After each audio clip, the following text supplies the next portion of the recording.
Hey, you're looking cute today. Subscribe for more, and let's dive in.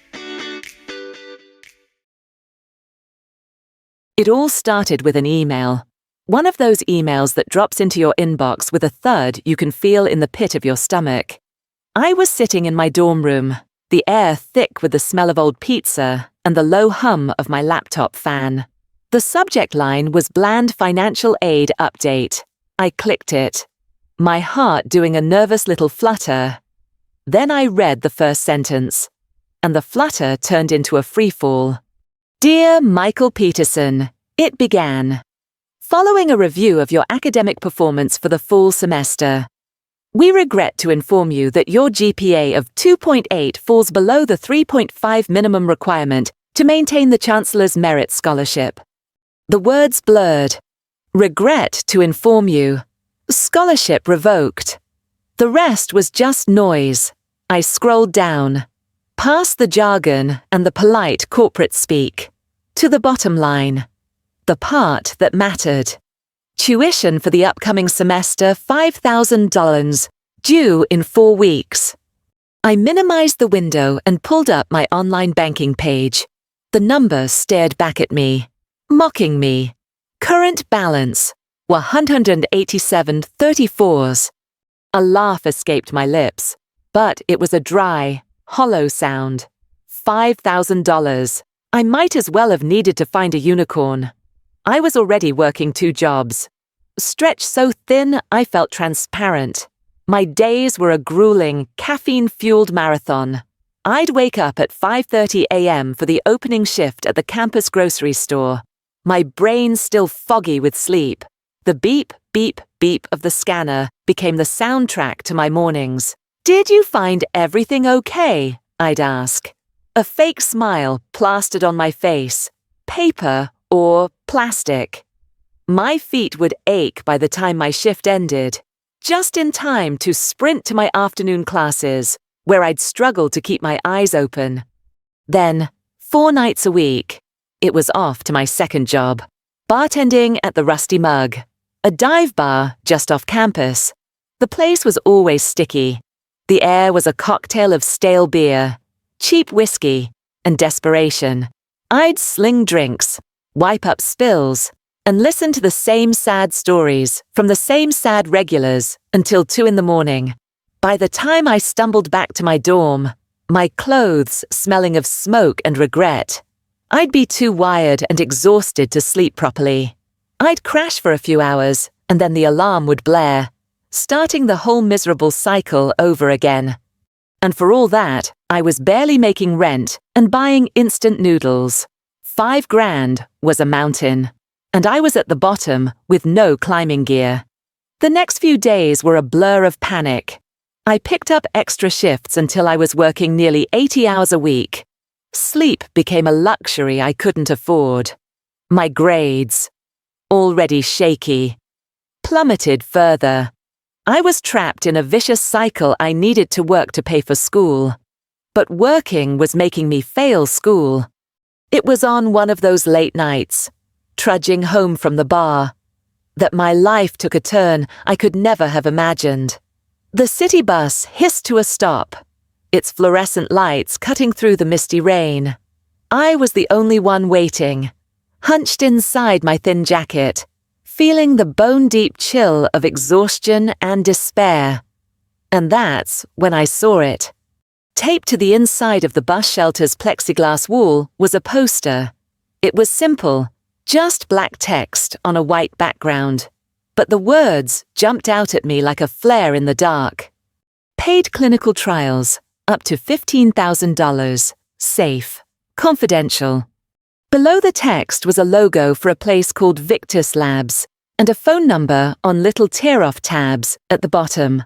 My first thought was, no way, that's for human guinea pigs. They test weird stuff on you. I'd heard stories. But then I looked again at that number, $15,000. That wasn't just tuition money. That was life-changing money. That was enough to pay for the semester, quit one of my jobs, and actually have time to study. It was a lifeline. My heart hammered against my ribs. It was probably a scam. or dangerous, or both. But what other options did I have? I was drowning. And this poster was a piece of driftwood. My hand trembled as I reached out and tore off one of the little tabs with the phone number. I shoved the small piece of paper deep into my pocket, the sharp corners digging into my palm. I didn't know it then. Standing in the cold rain at a lonely bus stop. But I was holding the ticket to a completely different life. I just had no idea what the price of admission would be. The little piece of paper sat on my desk for 2 days, staring at me. Every time I looked at it, a jolt of equal parts hope and fear shot through me. I kept telling myself it was a stupid idea, but every time I checked my bank account, the idea seemed a little less stupid. Finally, on the 3rd day, after another grueling double shift left me too tired to even think straight, I picked up my phone. My fingers felt clumsy as I punched in the numbers. It rang twice. Victus Labs. This is Sienna speaking. How can I help you? The voice was a surprise. It was warm, smooth like honey, with a professional but friendly tone. It wasn't the cold, clinical voice I'd expected. Hi, I stammered, feeling like an idiot. I saw your poster at a bus stop about the paid clinical trials. Of course, she said, and I could almost hear a smile in her voice. We have several studies currently recruiting. Most of our standard trials offer compensation in the range of $2,000 to $3,000, depending on the duration and requirements. Are you interested in learning more about those? My heart sank. 2,000 or 3,000 wouldn't cut it. Oh, the poster said. It said, up to 15,000. There was a slight pause on the other end. Ah, yes, Sienna said, her voice dropping a little, becoming a bit more intimate, more conspiratorial. You're referring to one of our special projects. Those have a much higher compensation package, but the screening process is quite rigorous, and they aren't for everyone. They are unconventional. Unconventional, how I asked. My curiosity piqued. Well, for example, we have one study that's just entering its final phase. It's a 7-day trial, fully reversible, with minimal side effects reported. The compensation for that one is $30,000. I almost dropped the phone. $30,000. That's correct, she said calmly, as if she were talking about the weather. What? What kind of trial is it? I asked. My voice barely a whisper. My mind was racing. 30 grand could solve all my problems, and then some. Sienna paused again, and I got the feeling she was choosing her next words very carefully. It's a hormonal therapy trial. I'm sorry, I didn't get your name. Mike Peterson. Mr. Peterson. The trial involves a temporary, radical reconfiguration of the subject's endocrine system. To put it in layman's terms, it's a gender-swapping drug trial. I blinked. I must have misheard her. A what? A gender-swapping drug trial, she repeated, her voice even and steady. For 7 days. A biological male subject would be temporarily transformed into a biological female. I let out a short, sharp laugh. It was a nervous, disbelieving sound. You're kidding me. Right. This is some kind of prank call. I assure you, Mr. Peterson, we are very serious. Victus Labs is a leader in advanced biotechnology. This is cutting-edge science. My head was spinning. A gender swap. Me become a girl. The idea was so absurd, so far outside the realm of my reality, that I couldn't process it. No, thank you. I'm not interested, I said, my voice tight. I understand. It can be a lot to take in, Sienna said, her tone still patient and warm. But before you hang up, just think about it. $30,000 for 1 week of your time. It's completely safe. And at the end of the 7 days, you'll be reversed back to your normal self. No harm done. The offer stands if you change your mind.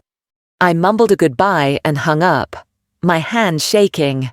I tossed the phone onto my bed and paced my tiny room. This was insane. It was freak show science fiction stuff. But that number, $30,000, it wouldn't leave my head.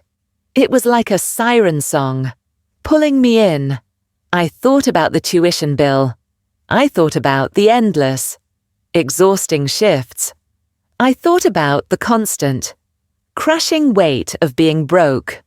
What was 1 week of weirdness compared to a lifetime of struggle?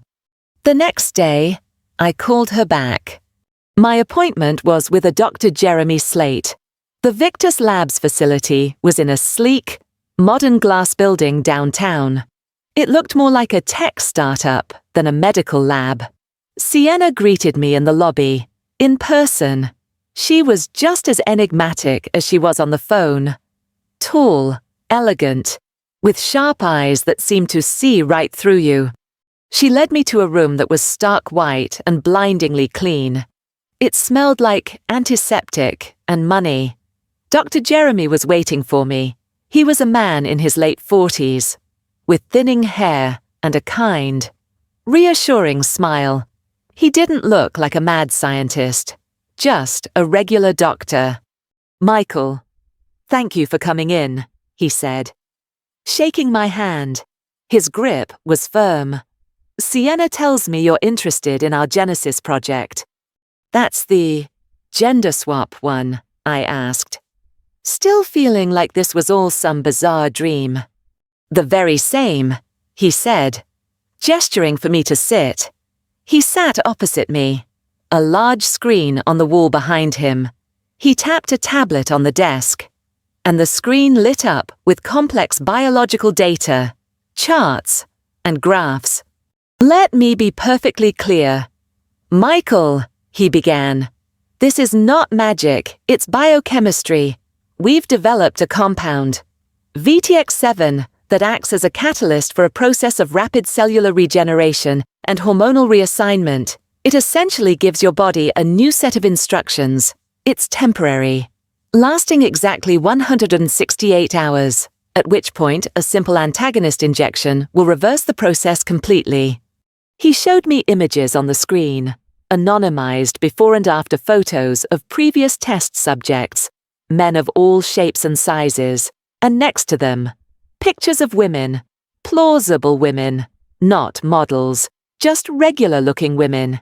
It was unnerving, but also fascinating. "Are there side effects?" I asked, my voice tight. "Minimal," Dr. Jeremy said confidently. "Some subjects report mild disorientation during the initial transformation and a feeling of lethargy during the reversal. But there have been no long-term adverse effects in any of our previous phases. The process is painless. You'll be conscious for the entire thing." He explained everything with such calm, scientific precision that my fear began to recede, replaced by a strange sense of wonder. $30,000 for 1 week. To become a woman.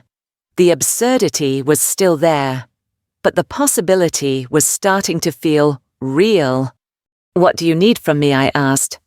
Dr. Jeremy smiled. "First, we need to run a full health screening, blood work, genetic markers, psychological evaluation. We need to ensure you're a suitable candidate, both physically and mentally. If you pass, we can schedule the procedure as soon as tomorrow." I took a deep breath. This was the final checkpoint, the last chance to back out. I thought of the email, the bank account, the exhaustion. I looked at the calm, professional face of Dr. Jeremy.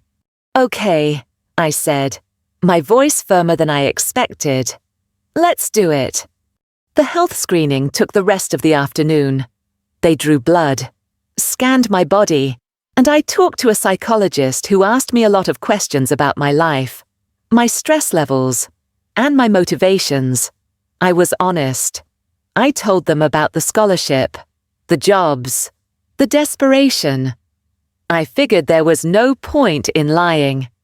By the time I left, the sun was setting as I walked out of the gleaming glass building and back into my gritty, real world. I felt a strange sense of unreality. I had just agreed to let a stranger turn me into a woman for a week in exchange for money. My old life, the one with the 2 jobs and the constant worry, already felt a million miles away. I was standing on a diving board, about to jump into something I couldn't possibly understand, and all I could do was hope there was water in the pool. I returned to the lab the next day at noon. My stomach was a knot of anxiety.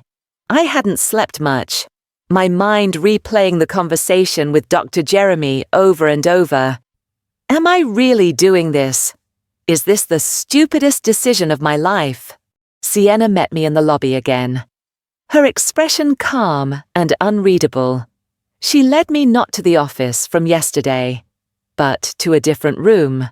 It was more like a comfortable private suite than a lab. There was a plush recliner, soft lighting, and a full-length mirror against one wall. Dr. Jeremy has confirmed you're an ideal candidate. Mike, she said, her voice gentle. Are you ready to proceed? I just nodded, my mouth too dry to speak. She came over with a small, sterile tray. On it was a single syringe, filled with a liquid that seemed to glow with a soft, pearlescent pink light. It looked beautiful and terrifying at the same time. The transformation will take about 30 minutes, she explained. You'll be awake and aware for the entire process. It might feel strange, but it won't be painful. Just try to relax. I sat down in the recliner, my heart pounding a frantic rhythm against my ribs. I rolled up the sleeve of my t-shirt. Sienna expertly prepped the injection site on my arm. Her touch was cool and professional. Okay, Mike. On 3, she said softly. 1, 2, 3. I felt a tiny prick, and then a strange coolness spreading up my arm, moving through my veins like an icy current. And then, the changes began. It started as a tingle, a pins and needles sensation that washed over my entire body. It wasn't unpleasant, just weird. The first thing I noticed was my skin. I watched, mesmerized, as the hair on my arms and legs seemed to just fade. It didn't fall out. It just dissolved, retracting back into the skin, leaving it impossibly smooth. I ran a hand over my forearm. It felt like polished stone. Then came a deeper feeling, a shifting sensation in my very bones. It felt like my whole frame was being subtly remolded. I could feel my shoulders narrowing, pulling inward, my waist cinched, a strange pressure wrapping around my midsection. Simultaneously, a warmth spread across my hips, a feeling of expansion, of my pelvic bones widening. I instinctively put my hands on my hips and could physically feel them becoming fuller, rounder. The most shocking sensation was in my chest. A dull ache started right over my pecs, which quickly intensified into a sharp, tingling throb. It felt like a deep tissue bruise, but also like something was growing. I looked down and saw my flat, masculine chest beginning to swell. It was slow at first, then more rapid. Small mounds of flesh pushed against the fabric of my t-shirt, sensitive and tender. I gasped. It was the strangest, most alien feeling I'd ever experienced. My center of gravity was literally changing before my eyes. I looked up at my reflection in the mirror. My face was changing, too. My jawline softened, the sharp angle rounding out. My cheeks filled slightly. My brow bone became less prominent. My hair. I felt a weird tickling on my neck and shoulders. I reached up, and my short, buzzed hair was gone. In its place were strands of soft, brown hair that were visibly lengthening, cascading down past my ears, to my chin, finally settling just below my shoulders. It was the same light brown color as my old hair, but it had a healthy, lustrous shine to it. I tried to say something, to ask Sienna what was happening, but the sound that came out wasn't my voice. It was higher, lighter, a gasp, but in a completely different octave. I cleared my throat and tried again. This is... The voice was smooth, feminine. It was my voice, but it wasn't. After what felt like an eternity, but was probably only 30 minutes, the tingling stopped. The shifting sensations subsided. I was left sitting in the chair, my body feeling completely foreign. I slowly stood up, my legs a little shaky. I walked to the full-length mirror and just stared. The person staring back at me wasn't Mike Peterson. It was a girl. She was about 5'4". I had lost a few inches in height, with my same green eyes. But they looked bigger, framed by longer lashes. Her face was heart-shaped, with a dusting of freckles across her nose. Her body was something else entirely.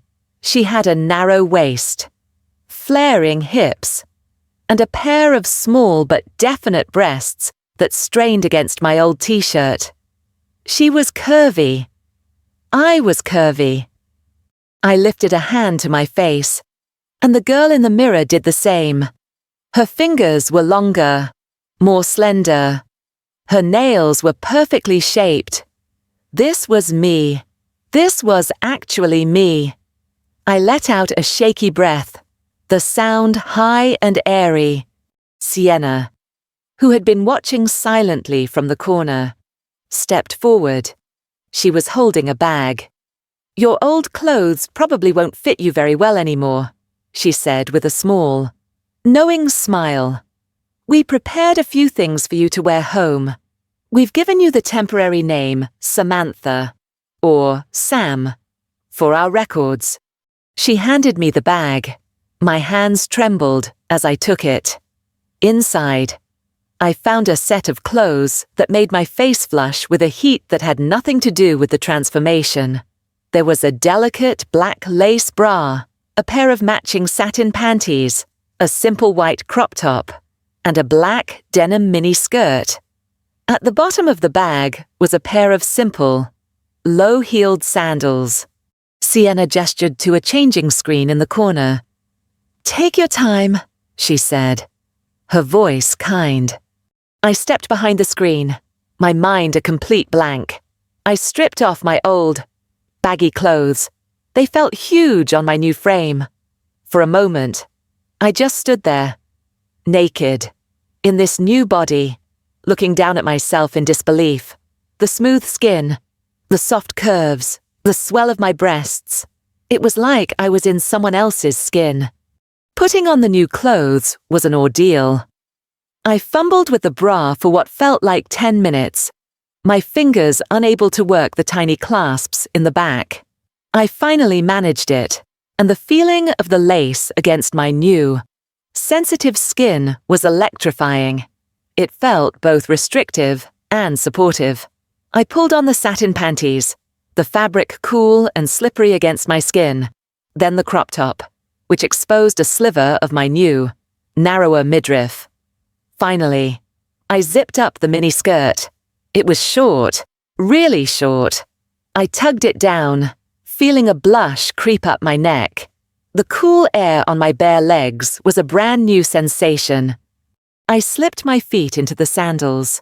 The slight 2-inch heel tilted my posture forward, making my newly rounded backside push out just a little.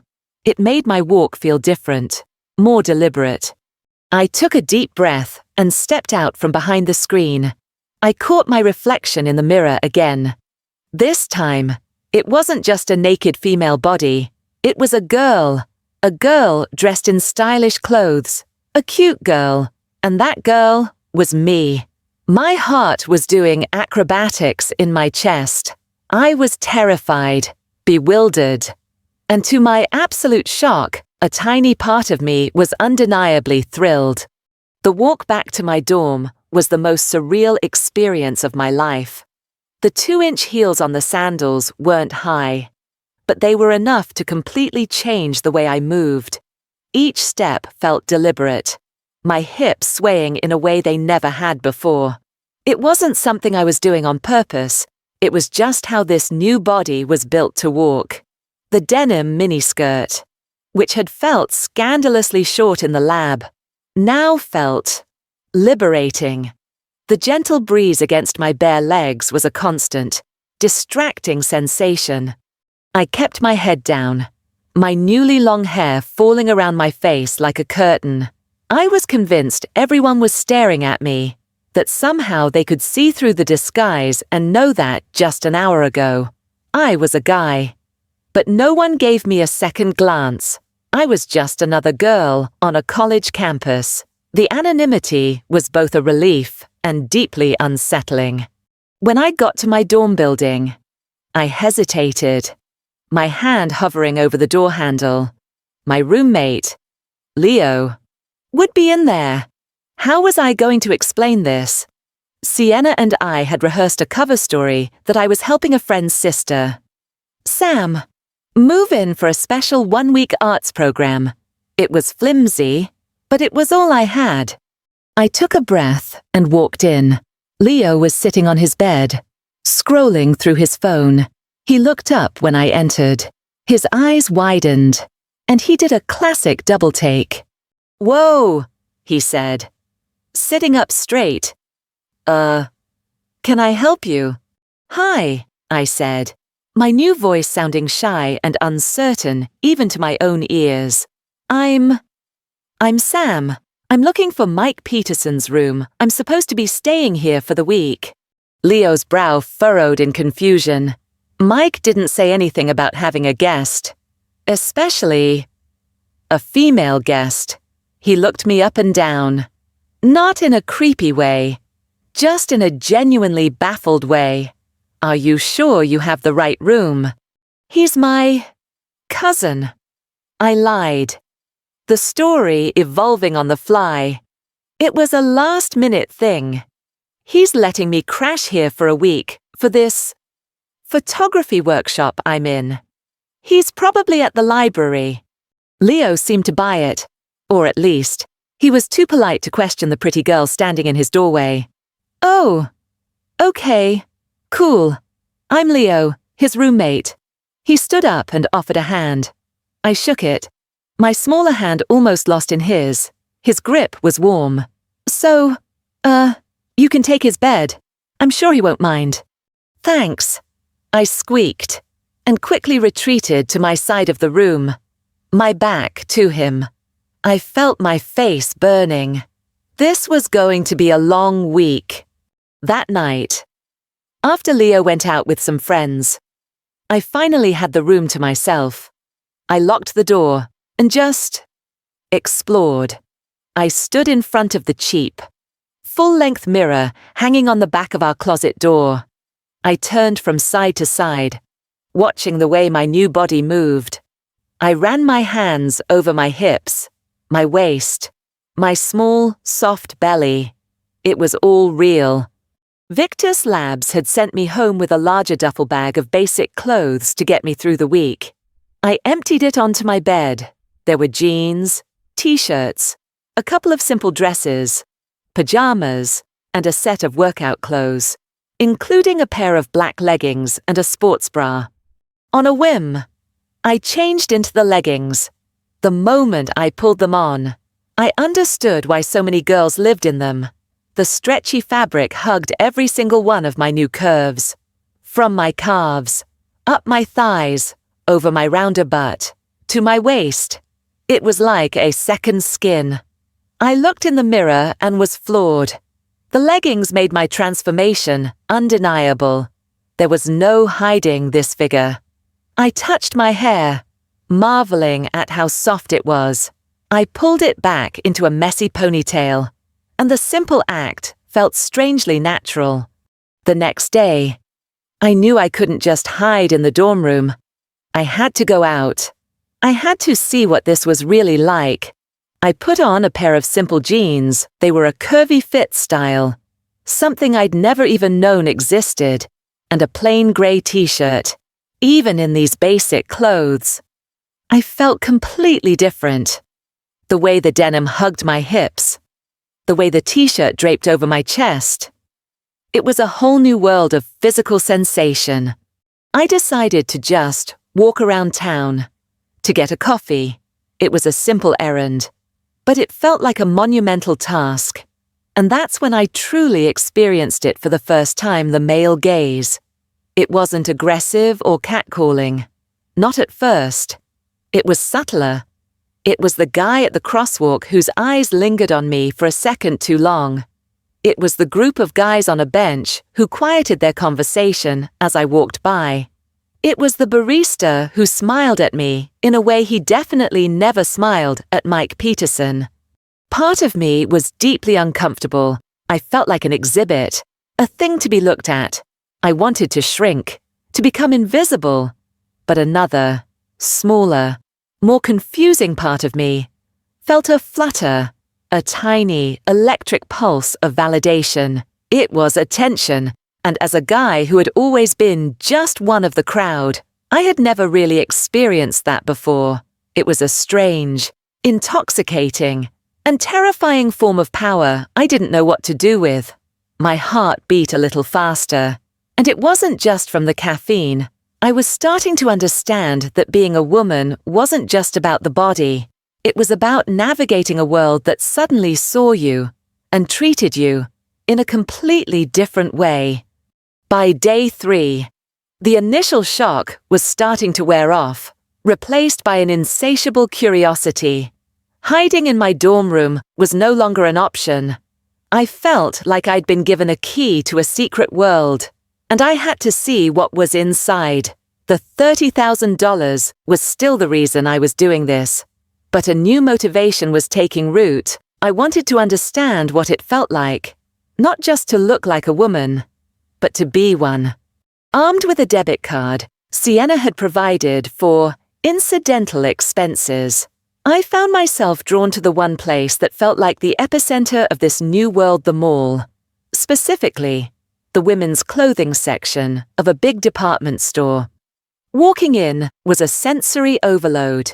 The sheer volume of colors, textures, and styles was dizzying. As Mike, shopping for clothes was a chore. You find your size in jeans, you grab a few t-shirts, and you're done in 10 minutes. This was an ecosystem. A friendly saleswoman approached me. "Can I help you find anything today?" she asked with a warm smile. "I'm just looking," I stammered, feeling like a total imposter. I drifted through the racks, my fingers brushing against silk blouses, chunky knit sweaters, and soft cotton dresses. I ended up in the dress section, and one in particular caught my eye. It was a bodycon dress, the color of a deep red wine. It was simple, sleeveless, and looked like it was made of a stretchy, unforgiving material. On the hanger, it looked tiny. On an impulse I still can't explain, I grabbed it in what I guessed was my size and headed for the fitting room.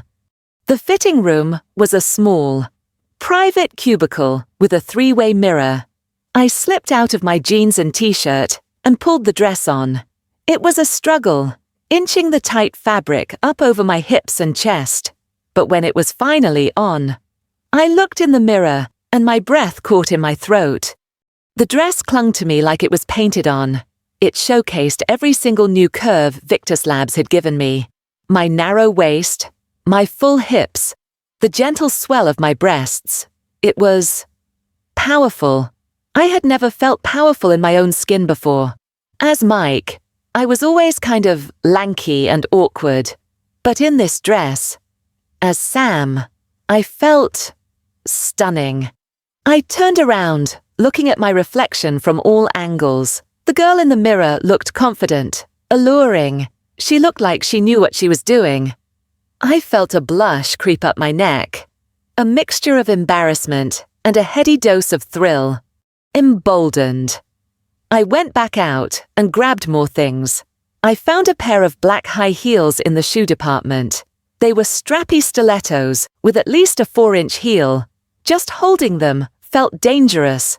Back in the fitting room, I managed to get them on. Standing up was a challenge. I wobbled, grabbing the wall for support. But once I found my balance, I looked in the mirror again. The heels changed everything. They made my legs look longer, my posture more arched and feminine. I took a few tentative steps, and the sharp click-clack of the heels on the floor sounded like a declaration. It was the sound of a woman. I also tried on a casual outfit, a pair of high-waisted denim shorts and a yellow crop top. It was cute, youthful, and fun. It made me feel like a regular college girl out on a sunny day. Each outfit was like trying on a different personality, a different version of Sam. That night, back in the dorm, Leo was out again. I decided to try the final frontier of my new wardrobe, a simple black bikini that had been packed in my bag. I locked the bathroom door, stripped down, and put it on. Then I stood in front of the large, shared bathroom mirror under the harsh fluorescent lights. This was different from seeing myself in the lab or the fitting room. This was just me, raw and exposed. And there was absolutely nothing left of Mike Peterson in the reflection. My body was completely and utterly female. The bikini bottom sat low on my wide hips, and the top held my small, perfectly formed breasts. I saw the soft curve of my stomach, the line of my thighs. It was the body of a stranger, but it was also my body. A wave of intense, confusing emotion washed over me. I wasn't just a guy in a costume anymore. This felt real. The initial fear and awkwardness were melting away, replaced by a surprising sense of enjoyment. I went back to my room and found myself doing things Mike would have scoffed at. I took out my phone and started taking selfies. I tried different angles, smiling, pouting playfully at the camera. I looked at the photos, and I couldn't deny it. I was pretty. I found a small, basic makeup kit in the bag from Victus Labs mascara, lip gloss, a little bit of blush. I watched a quick tutorial on my phone and tried to apply it. I was clumsy at first, poking myself in the eye with the mascara wand, but eventually, I managed a light, natural look. It made my green eyes pop and gave my lips a soft shine. I brushed my long brown hair until it gleamed and tied it back in a high, bouncy ponytail. Looking in the mirror at the finished product, the makeup, the ponytail, the crop top I'd decided to wear, I felt a genuine smile spread across my face. It wasn't a forced, nervous smile. It was a happy one. I was starting to like this. I was starting to like being Sam. And that thought was more terrifying than any part of the physical transformation had been. It was on the way back from a late-night study session at the library. I was actually trying to salvage my grades, even in the midst of all this chaos that had happened.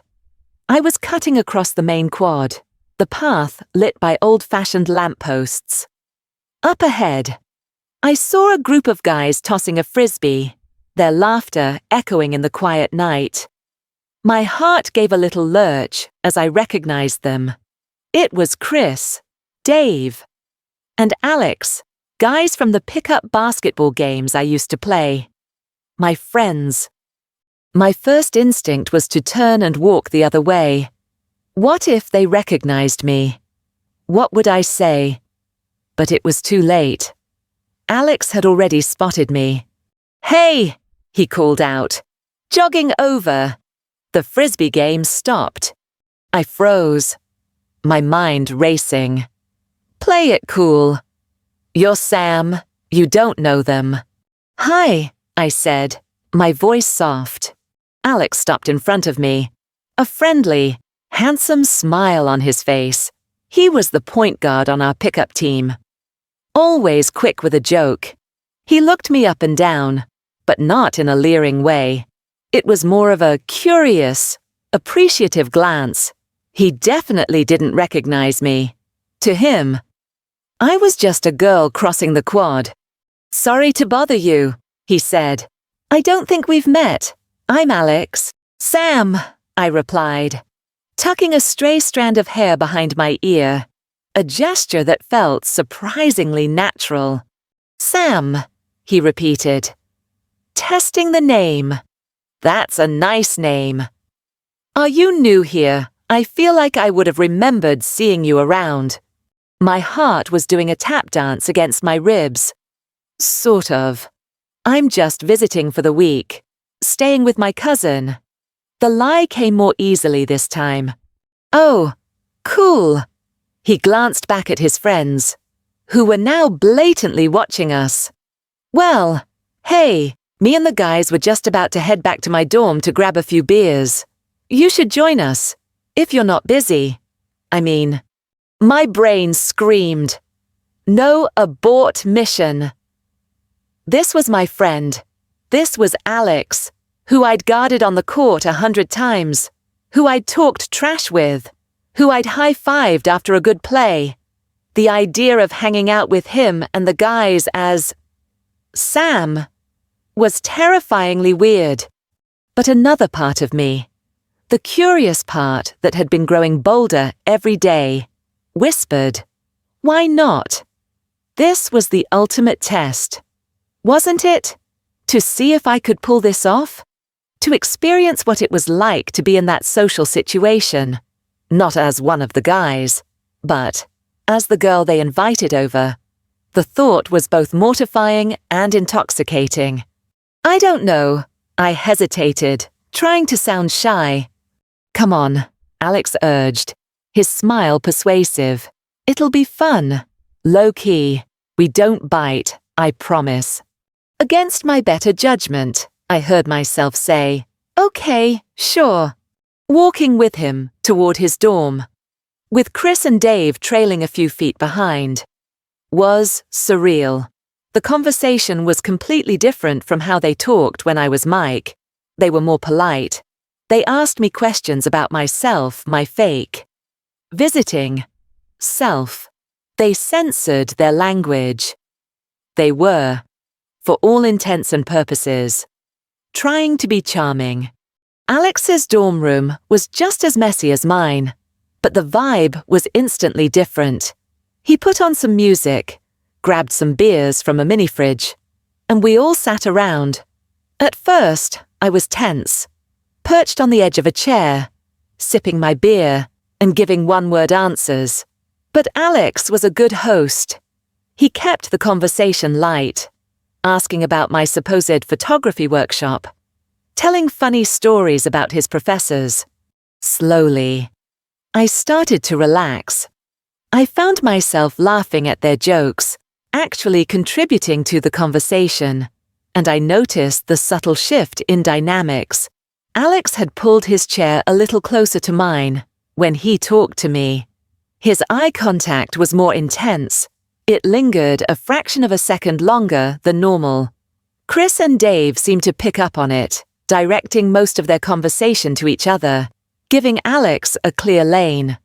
I'd had a couple of beers by now, and the alcohol, combined with the sheer strangeness of the situation, was making me feel lightheaded and daring. Alex said something funny, and I laughed, my head tilting back. When I brought it forward again, I rested it against his shoulder for just a second. A casual, impulsive gesture. I felt him tense up for a moment, surprised. Then he relaxed, and his arm came up to rest lightly on the back of my chair. his fingers just barely brushing my hair. A jolt, like a tiny spark of static electricity, shot through me. It was an innocent, friendly gesture, but it felt incredibly intimate. My heart was pounding, but it wasn't from fear anymore. It was from something else, something I couldn't quite name. I was sitting there, leaning against my friend, who had no idea who I was, and he was looking at me like I was the most interesting person in the world, and a very confused, very scared, and very exhilarated part of me didn't want the moment to end. The small gathering in Alex's room started to wind down. Chris and Dave made their excuses, shooting Alex a knowing look as they left. Suddenly, it was just the two of us, the low music filling the comfortable silence. The air felt charged, thick with unspoken things. "So," Alex said, turning to face me more directly. His knee was almost touching mine. "Photography workshop. Huh, you must have a good eye." "I try," I said, my voice a little breathless. I couldn't stop looking at his mouth when he smiled. This was Alex, my buddy. Why was my stomach doing flip-flops? "I should probably get going," I said, even though my body had no intention of moving. "My cousin, Mike, will be wondering where I am." Using my own name felt bizarre, like talking about a character in a book. "Right, Mike," Alex said, his gaze soft. He reached out and gently tucked a loose strand of my hair behind my ear. His fingers brushed against my cheek, and my skin tingled at the contact. It was a simple, tender gesture, and it sent a shockwave through my entire system. My brain was a mess of conflicting signals. This is wrong. This is your friend. He doesn't know. But my body leaned into his touch. "You have really beautiful eyes, Sam," he said, his voice low. He was leaning closer now. I could smell the faint scent of his cologne, mixed with the beer we'd been drinking. This was the moment of truth, the point of no return. The Mike part of my brain was screaming, a high-pitched alarm telling me to pull back, to laugh it off, to make an excuse and run. But the Sam part, the part that had been blossoming for days, was curious, more than curious. His eyes flickered down to my lips and then back up to my eyes. A silent question. I didn't answer with words. I just stayed. I didn't pull away. And that was all the answer he needed. He closed the small distance between us, and his lips met mine. The kiss was nothing like I could have imagined.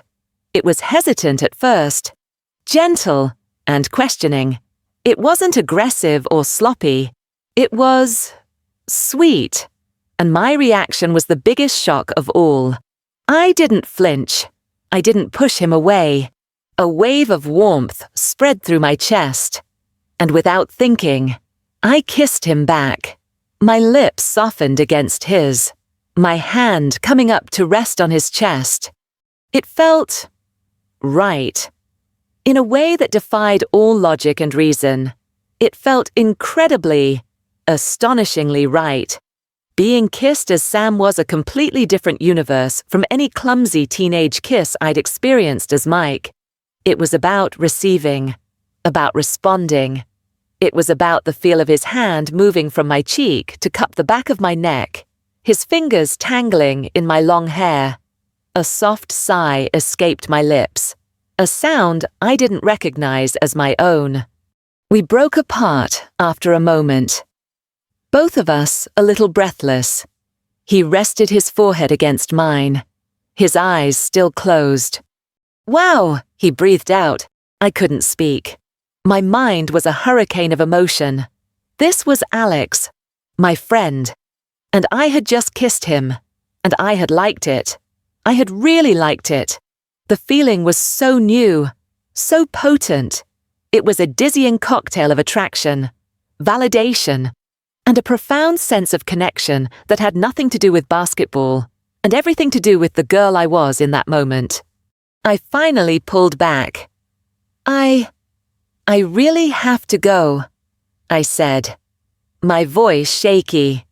Okay, he said, not wanting to let me go, but understanding. He walked me to the door of his dorm. Under the harsh hallway lights, he looked at me with an expression of pure wonder. I'll see you around. Sam. Yeah, I whispered. See you around. I practically fled back to my own dorm, my heart hammering against my ribs. I stumbled inside, locked the door, and leaned against it, sliding down to the floor. I touched my lips. They still tingled from his kiss. That night, I didn't sleep. I lay in bed, staring up at the dark ceiling, replaying the entire evening in my head. The conversation, his smile, the way his hand felt on my skin, the kiss. I had spent my whole life as Mike, a guy who was awkward around girls, who saw them as a different species. I had never understood the subtleties, the non-verbal cues, the electric tension. But tonight, I hadn't just observed it. I had lived it. I had been the object of that gentle, focused affection. And the most terrifying realization of all began to dawn on me. The thought of my checkup, of the injection that would turn me back into Mike, no longer felt like a return to normalcy. It felt like an ending. It felt like a loss. I thought about going back to my aching feet, my baggy clothes, my invisibility. I thought about seeing Alex again, of having to pretend that Sam never existed, of going back to being just one of the guys. A cold dread filled me. I realized, with a certainty that shook me to my core, that I didn't want to go back. I didn't want this to be a one-week experiment. I had felt more alive, more myself, in the past few days as Sam than I had in 20 years of being Mike. And as I lay there in the dark, the lines began to blur until they disappeared completely. The costume had become the skin, and I knew, with a terrifying and exhilarating clarity, that I wasn't Mike Peterson anymore. The morning of my final checkup, Day 7, I felt a calm I hadn't expected. The inner turmoil of the past few nights had settled into a quiet, firm resolve. I knew what I had to do. I dressed carefully, not in the showy red dress or the party outfits, but in the simple, curvy-fit jeans and a soft, grey sweater. I put on a little bit of mascara and lip gloss. I wanted to look like myself, my new self. When I arrived at Victus Labs, Sienna greeted me with her usual placid smile. Good morning. Sam, I trust the week was illuminating. You have no idea, I said, and for the first time, I met her gaze without flinching. She led me to the same office where I'd first met Dr. Jeremy. He was there, looking over a chart on his tablet. He looked up and smiled kindly. Samantha, right on time, he said. Please, have a seat. All your vitals look excellent. No adverse reactions. By all accounts, the trial was a perfect success. He put the tablet down and folded his hands on the desk, his expression turning serious. Well, the week is up. The question is, are you ready to become Mike again? This was it. The moment I had been rehearsing in my head. I took a deep breath, the air filling my new, smaller lungs. I looked him straight in the eye and shook my head. No, I said, my voice clear and steady. I'm not. Dr. Jeremy raised an eyebrow, a flicker of surprise crossing his features. Sienna, standing by the wall, remained perfectly still. her expression unreadable. "I'm sorry," Dr. Jeremy asked. "I don't want to go back," I said, feeling a surge of confidence. "I want to stay like this." As Sam. Dr. Jeremy leaned back in his chair, studying me. He wasn't looking at me like a lab specimen anymore. He was looking at me. "This is unusual," he said slowly. "The antagonist protocol is standard procedure. Reversal is the entire point of the trial." "Maybe for you it is," I argued, my voice gaining strength. "But for me, this has been more than a trial. I feel more like myself right now than I ever did before. As Mike, I was just going through the motions. I was unhappy. I was stressed. I felt invisible. As Sam, I feel like I'm finally living. I feel right. I can't explain it any better than that. This feels like who I was always supposed to be." I told him everything. About the awkwardness giving way to confidence. About the joy of discovering my new body. About the way the world treated me. And how I, in turn, learned to navigate it. I even told him about Alex, about the kiss, and about the profound realization that I was not only attracted to him, but that I wanted to be with him as a woman. When I finished, the room was silent. Dr. Jeremy looked at Sienna, a silent communication passing between them. Then he looked back at me. "The Genesis project was designed as a temporary solution," he said, his tone careful. "However, we have been developing a long-term hormonal therapy, a version of the compound that integrates permanently with the user's biology. It promotes continued, stable estrogen production. It would make the changes irreversible." My heart leaped. "Irreversible." "Completely," he confirmed. "Your body would continue to mature as a biological female. Your breasts would likely become slightly larger over the next few months. Your fat distribution would settle into a more permanent feminine pattern. Your facial features would soften even further. You would be, for all intents and purposes, a woman. Permanently." He paused, his eyes serious. "But you have to understand. Samantha, there is no going back from that. Mike Peterson would be gone forever. Are you absolutely certain this is what you want?" I thought of Mike's life, the exhaustion, the loneliness, the feeling of being a square peg in a round hole. Then I thought of the last week, the thrill, the fear, the discovery, the joy, the reflection in the mirror that, for the first time in my life, felt like home. "Yes," I said, without a single shred of doubt, "I am certain." Dr. Jeremy nodded slowly. He stood up and went to a locked cabinet, retrieving a single, small vial. The liquid inside was clear, not pink like the first one. It looked like water. He prepared a new syringe. Sienna stepped forward. "This will cement the changes. Sam, you'll be legally and biologically female. We will amend your file, and the payment of $30,000 will be processed to your new identity." She handed me a set of documents, a form to legally change my name to Samantha Peterson, bank account information. It was a starter kit for a new life. Dr. Jeremy approached me with the syringe. "Last chance to change your mind." I smiled, a real, genuine smile. "No need, I'm ready." I offered him my arm. The prick of the needle was barely noticeable as the clear liquid entered my system. I didn't feel a dramatic shift like the first time. It was just a quiet, deep sense of rightness, of clicking the final piece of a puzzle into place. A feeling of peace washed over me. Over the next few weeks, the subtle changes Dr. Jeremy had predicted began to manifest. My chest filled out a little more, the C-cup bra I bought feeling snugger, My hips seemed to round out even more, giving me a classic hourglass shape.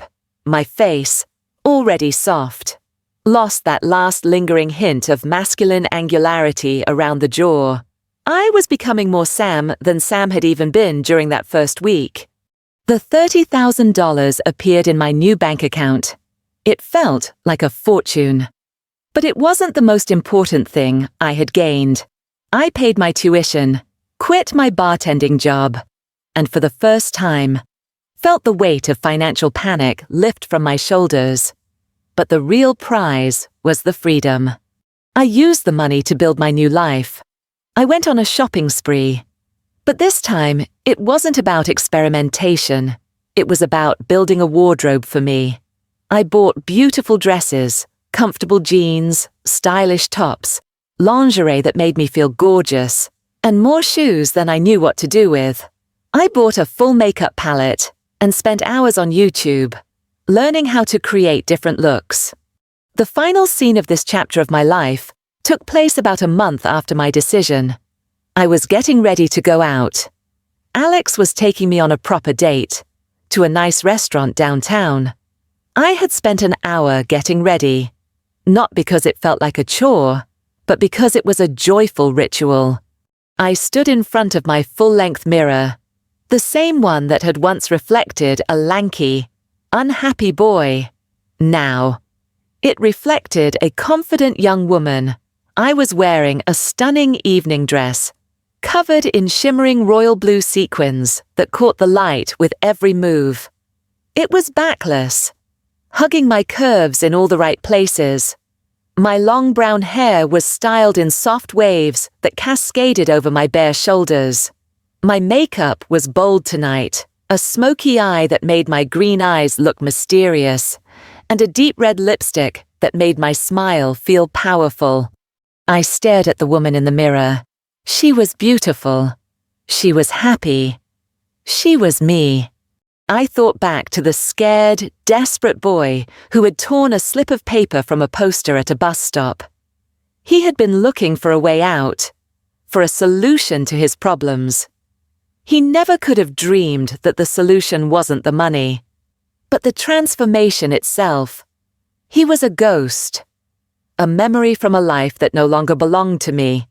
The woman in the reflection smiled, a slow, confident smile that reached her eyes.